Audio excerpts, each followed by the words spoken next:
Hey, what's up? I'm Rafael di Furia, aka Rafi is me, back at it again on another beautiful Friday night. So last week we covered some frequently asked questions, and this week I've got another one. And before we get too much deeper into this video, if you want to see more content like this, be sure that you're subscribed with that notification bell turned on. And if you could also give this video a like, I'd really appreciate it, as it does help the channel grow. And big thank you to those of you who've been helping to support this channel and help make videos like this possible through rafaeldifuria.com/support.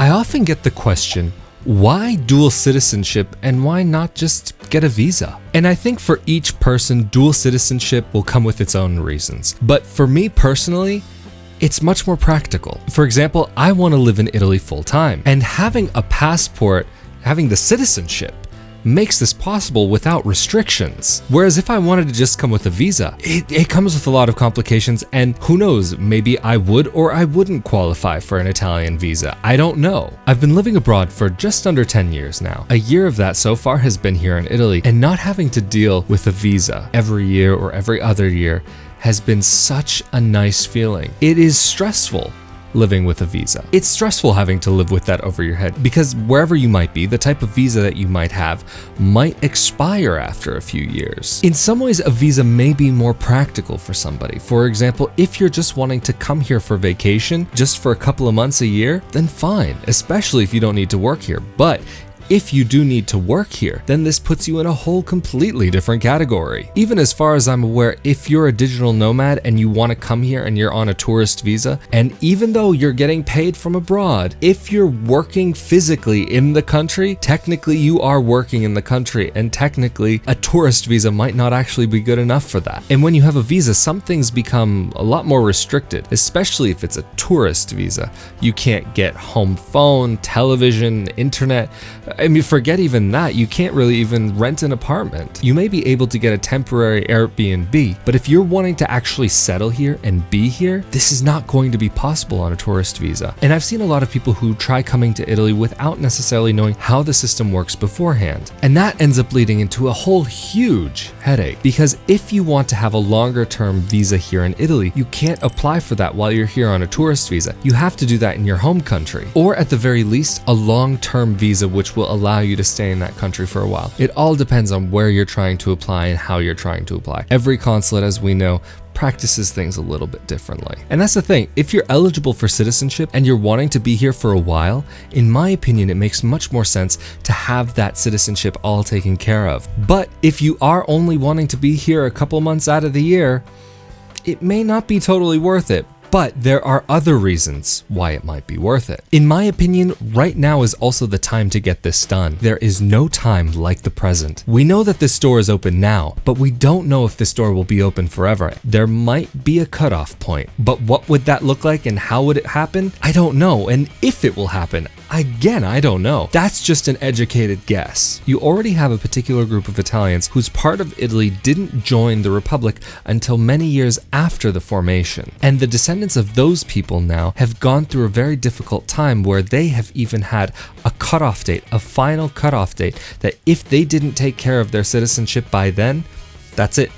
Door closed. And with the current political situation surrounding the migrant crisis and other things, the whole discussion of Jure Sanguinis and Jus Soli comes up quite often. There have already been a few attempts made to try to change the law from Jure Sanguinis to Jus Soli. Jus Soli just meaning birthright citizenship, like where if you're born on the land, that you're automatically entitled to citizenship, rather than Jure Sanguinis, which is by blood. But there are a lot of Italians who are just not interested in having this change. However, we don't know if the terms at some point might be changed, and we don't know if there are going to be any sort of generational limits that are going to start coming into place, which is something a lot of people are already afraid of. In some ways, the system does seem to be opening up and becoming a little bit easier to deal with, but how long will that be? Also, another benefit of having Italian citizenship is freedom of movement within the EU. So that means technically you would never even have to live in Italy. Personally, I think if you are getting the citizenship, maybe it's not the worst thing to get to know your own country a little bit better before going off somewhere else. Who knows? You might want to stay here. I know I do. Also, with having to get a visa, usually if you're trying to get a work visa, you do have to be sponsored in some ways, although it all depends on what kind of visa you're trying to get anyway. And this is also under the assumption that you do need to work when you come here. There are retirement visas, but those are also restrictive where you can't tap into the medical services, and you'll have to pay out of pocket for just about everything, although out of pocket in Italy is still significantly less than it might be, for example, in the United States. But also going back to the settling with a visa thing, it's not really something conducive to long-term living, to really be able to settle down and to really even set some roots down. I know for the years leading up until I moved to Italy, it was always on my mind. Oh, will I be still here next year? Will I be able to be here next year? Will I be here in 5 years' time? Will I be here in 10 years' time? Can I be here for that much time? And so that also starts putting mental limits on what you invest, not like just couches and beds and furniture, but I'm talking about emotional investments in other people and the place, and really investing yourself into a new life there where you are. And now, since I know that I have the guarantee of citizenship, that I can be here as long as I want, then that's allowed me to feel almost a little bit more free, like I can breathe a bit more. Because with visas, you never know if the laws are going to change, that even though now you should be eligible for XYZ visa, maybe next year there might be a new government in place that might change the rules. Or even if you leave the country and you should technically be able to come back in, will you be able to? So like I said, I feel like I can start settling down a little bit more and kind of just setting some roots down for myself. Get back into old hobbies that I used to have. I haven't even thought about riding a bike since I was a kid, but where I live, it's actually quite practical to have a bike. And I'd been thinking about getting a bike for quite a few years now, but the idea of having this big bulky thing just didn't seem attractive to me, because I didn't know if I was gonna have to sell it or keep it or this or that, because when you have these big things, you can't really take them with you. Or even like if you've been following me on Instagram, I've started getting back into woodworking, which is something that I've been wanting to do for such a long time. It's just another outlet that I can have, but now I can start buying some hand tools and not thinking about, am I gonna have to get rid of them? Am I gonna be able to keep them? Or even the things that I build, will I have to get rid of the things that I put my time and sweat into? And with a tourist visa, you can't really make that life for yourself. Also, when we're talking about a visa, especially a tourist visa in the European Union, in the Schengen area, and just a quick little side note, the Schengen Accords are basically what guarantees the freedom of movement for European citizens. So if you come, for example, from the United States and you come here and you get a 90-day tourist visa, that means you can only be within the EU for 90 out of every 180 days. So that means 3 months out of every 6 months, you can actually physically be on the land. So even if you enter, for example, in Spain and you spend 89 days there,